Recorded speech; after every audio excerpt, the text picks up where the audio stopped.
Hey everybody, this is Tracy here with another edition of A View from Tracy's Point. And yes, this is like the fourth video that I have done today, but if you have been following along since Friday, then you know that I am taking the long form videos that I did regarding R. Kelly's appeal to the United States Court of Appeals in the 2nd District for his conviction in the Eastern District of New York.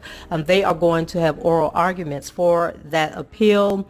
And as I explained in the prior videos, that Jennifer Bonjean actually appealed to the Eastern District of New York. Of course, Ann Dunley denied that appeal.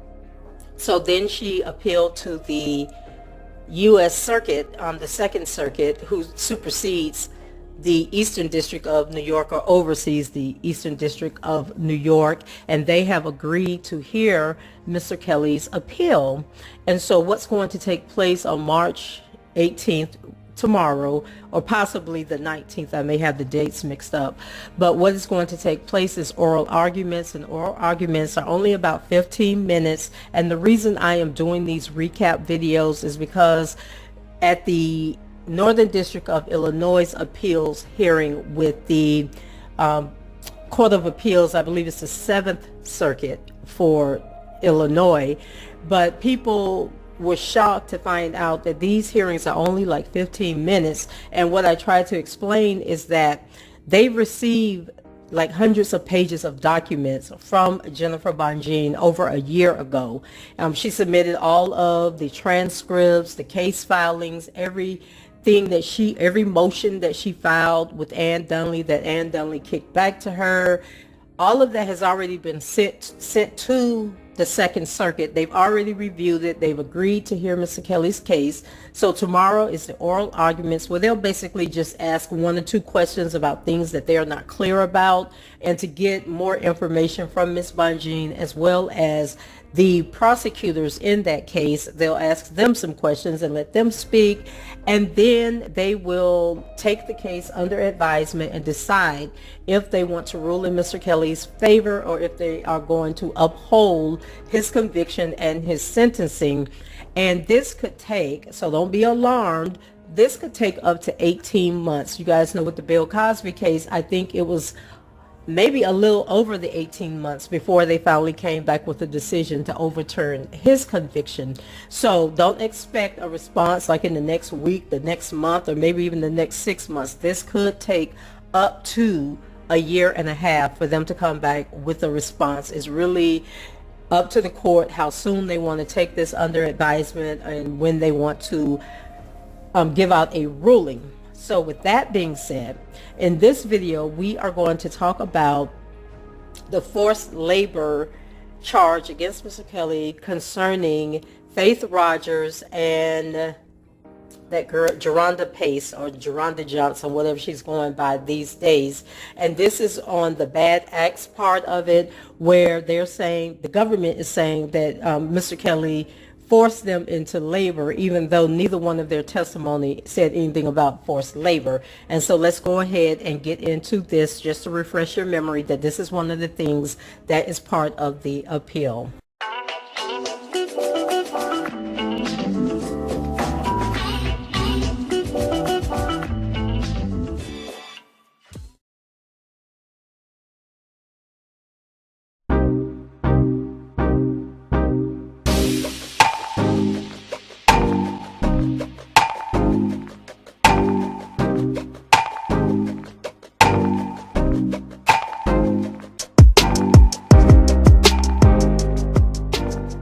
Government failed to prove defendant guilty of forced labor of Jerhonda Pace and Faith Rogers based on an isolated sex act that neither victim alleged was forced.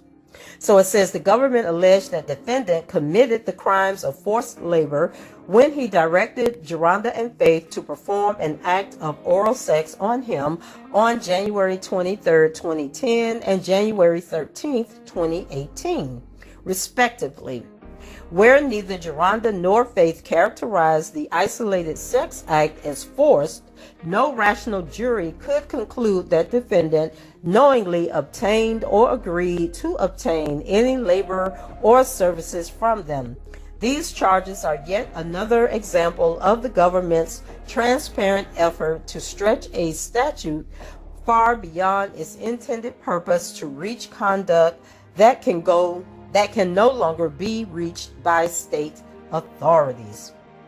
So it says a conviction of forced labor, which is Title 18, United States Code, Section 1589, requires the government to prove beyond a reasonable doubt that 1.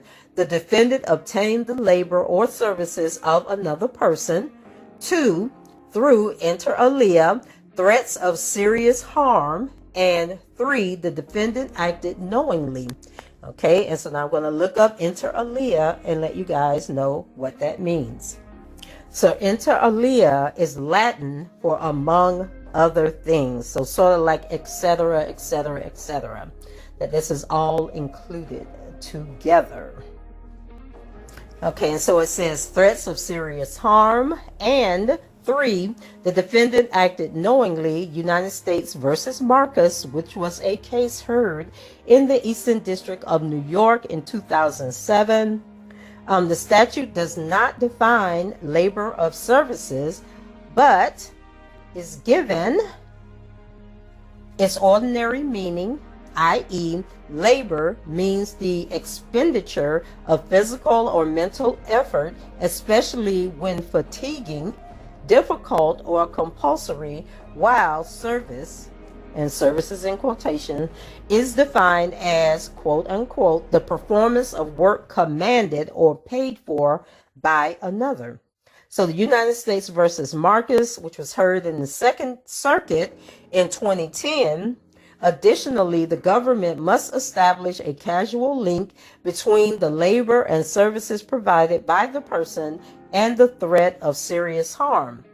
Section 1589 is intended to address serious trafficking or cases where traffickers threaten harm to third persons, restrain their victims without physical violence or injury, or threaten dire consequences by means other than overt violence. The harm or threat of harm, considered from the vantage point of a reasonable person in the place of the victim, must be sufficiently serious to compel that person to remain in her condition of servitude when she otherwise would have left. And we touched on this in the last video when I was talking about these sex trafficking, these fake sex trafficking busts that they have here, where they arrest like 200 people, be all over the news, and they're basically Johns, like people who have gone to have sex with prostitutes, but they have just like thinned the line on what is sex trafficking and what is prostitution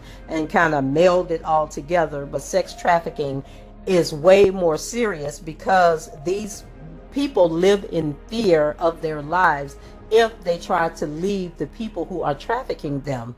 And so we know that Jerhonda and Faith didn't experience any of that. So I don't even know what they're talking about. So then it goes on and says, according to the government, on January 2010, defendant violated the forced labor statute by using threats of violence to obtain labor, an act of oral sex, from Jerhonda. Accepting the government's evidence in its best light, Jerhonda described an isolated incident in which the defendant assaulted her because he was angry that she disrespected him. Jerhonda testified that after the assault, she sat down with the defendant in the VIP room and he instructed her to perform oral sex on him. Jerhonda complied. Jerhonda did not testify that defendant threatened her, forced her, or even demanded that she give him oral sex. Jerhonda did not claim that she feared defendant would assault her again if she declined the request. Jerhonda did not even testify that she did not want to provide the defendant with oral sex. After the incident, Jerhonda left defendant's home of her own free will. And if y'all recall, Jerhonda said she told him she had to go up the street to her uncle's house to get some shoes. And he said, okay. Now that don't sound like nobody being held against their will, right? And had he ever met this uncle that lived up the street? Was there really an uncle who lived up the street? No, there was not.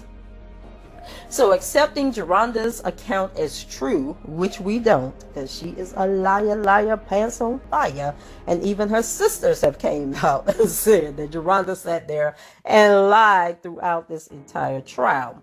And then her friend Kiona also said that Jerhonda was a liar. Now, why none of these people were on that stand testifying on Mr. Kelly's behalf? I've heard different stories, like they couldn't afford travel and the defense didn't have any money to pay for their travel, that the government threatened them with other stuff, that this might come out, or you could be charged because you knew Jerhonda had lied about her age and she was really underage. Yeah, I just heard a whole bunch of reasons as to why none of these people showed up who could have testified and put this mess to an end. So accepting Jerhonda's account as true, it simply does not establish an act of forced labor. An isolated act of oral sex does not qualify as labor or services. Where there is no commercial aspect to the incident and the victims never testified that they expected any type of benefit from the act. Moreover, the record does not show that Jerhonda gave oral sex to the defendant out of fear or threats of violence. Notwithstanding the prior assaultive behavior, it would not have taken much for Jerhonda to make the casual link between the act of oral sex and her fear of physical assault by the defendant, but she simply didn't. The jury was not free to jump to such a conclusion in the absence of Jerhonda's testimony, particularly where this event was an isolated one. Similarly, no rational juror could conclude, based on the evidence adduced at trial, that defendant knowingly obtained or agreed to obtain any labor or services from Faith on January 13, 2018, who testified that she traveled to Los Angeles to see defendant with whom she had been having a romantic relationship. She described an incident where she and defendant were in a small room in his studio. Faith claimed there was a gun in the room that made her intimidated, but conceded that defendant never threatened her with it or made any gestures that he intended to use it. Faith was simply uncomfortable by its presence. After an intense conversation during which Faith described defendant as being serious but not threatening, defendant directed her to give him an oral sex, I don't think "and" is supposed to be there. Okay. Defendant directed her to give him oral sex and grabbed her neck before placing his penis inside her mouth. Without objection, Faith provided oral sex to defendant, although she testified that she did not want to. Faith herself refuses to identify as someone who was forced to do anything. On cross-examination, Faith admitted that she was not a victim and had made a choice, and she has choice in parentheses, to be with the defendant. Question, and this is a transcript from Faith's testimony. So the question was asked of her. In one of the podcasts we spoke about this morning, the paper route. On that show, you said during the interview, I don't like the word victim because I don't feel like I'm a victim. I'm a young woman, and let's be clear. I made a choice to be involved with that person. Do I feel like everything he did was right? Hell no, but I had a choice. And that's why I walked away. I did not move in with him. I did not live with him. I did not take any money from him. There is a choice that you have to make. And then whoever was questioning her said, you said, or asked the question, you said that? And Faith replied, correct. And then the question was, you made a choice. And Faith responded, correct. And then the questioner said, and you're not a victim. And Faith replied, correct. So the forced labor statute was not enacted to remedy isolated occurrences like the one described by Faith. Indeed, it is not even clear from Faith's testimony that she communicated to defendant that she did not want to give him oral sex. She certainly did not end her relationship with defendant after this episode. The record fails to reflect a casual link between the isolated acts of oral sex and any threat of physical violence. Absent clear expression of congressional intent, courts should resist the urge to transform the forced labor statute to cover the circumstances alleged in Racketeering Act 6, which bear virtually no resemblance to those pragmatic cases and their victims. And then she says, C. Taviev, who I think is a judge who sits on the Fifth Circuit. And it says, describing prostitution, forced sweatshop work, and forced domestic services as pragmatic forced labor cases. So then it goes on to say, Jerhonda and Faith each described an isolated sex act with the defendant that they now view as assaultive. The district court contends that the jury was free to see these specific instances or incidences as forced labor.